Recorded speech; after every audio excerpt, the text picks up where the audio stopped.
that you could help them, but unfortunately you could do nothing because of the lack of the resources and the lack of the medical supplies, and also the nature of these pains that you could do nothing for them.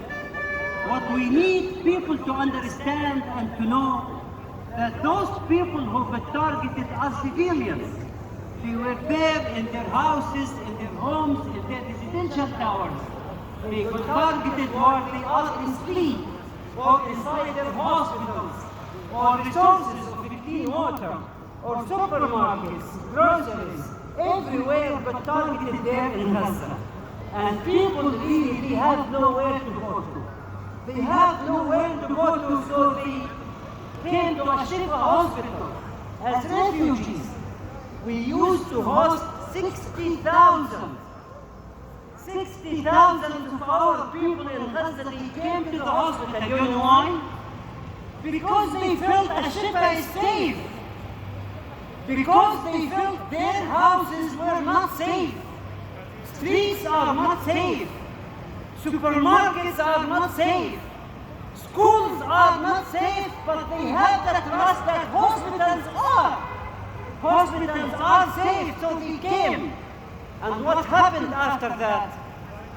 Those hospitals were targeted, attacked. Safe! They were not safe at all. People were killed inside those hospitals, Al-Nasr, Al-Rantisi, Al-Tunisian hospital, Kamal Udwan, and ended with the Shifa hospital. It was targeted, and lots of people were killed there. And among those people, my colleagues, doctors, nurses, healthcare providers, and patients inside the hospital. Safe!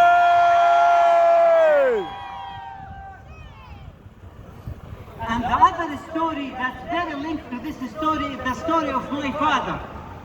You know, his story is the story of the typical Palestinian, really a typical Palestinian. He was born in 1945, just 3 years before 1948.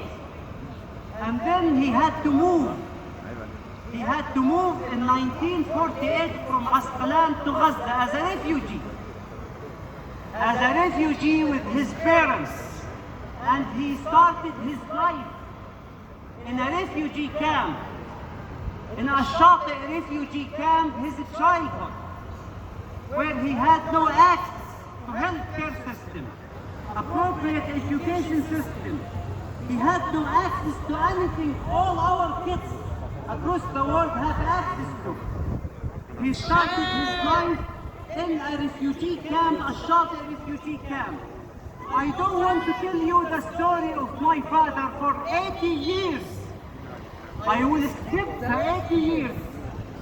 But I just want to mention the end of the story. The end of the story was with me when I was there in Gaza City. And we had nowhere to go to. They destroyed our house. They stormed the Shifa hospital. They attacked everywhere. My father is diabetic and he has heart problems and kidney injury and renal failure, and he had no access to water to drink. He ran out of his medications and they destroyed our houses. We have nowhere to go to. We found ourselves, myself, my parents, my father, moving from Gaza City to south. And after a horrible trip, we went through so many challenges and difficulties, and once we arrived to Al-Nusayrat refugee camp. And I looked at his face, full of sadness. 80 years of his life, he started his life 80 years ago with a refugee camp, a Shati refugee camp. And now he is 80 years old, leaving Gaza again, without medications, without water, without food, without anything, leaving Gaza again to Al-Nusayrat refugee camp, as if he just started his life again. Save! And finally, my father got murdered there, in Al-Nusayrat refugee camp. For him meant to be a shaheed. He lived this life with a message. This is the life of a typical Palestinian who suffered a lot, who started with a refugee camp and ended there. So this atrocity has to come to end.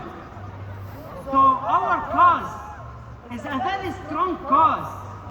And after all of this, they call us terrorists. Those who destroyed hospitals, attacked people, attacked kids, and all the sources of clean water. All hospitals, residential towers, every single resource of life, those are the terrorists. And those we need to be faced with every one of us, those who are seen like us. We speak up, we stand up for the truth, and we say it loudly that yes, my father left his house from a Musayat refugee camp and from a Shati refugee camp, but we will go back to Gaza. And we will go back to Palestine. And it will be free again.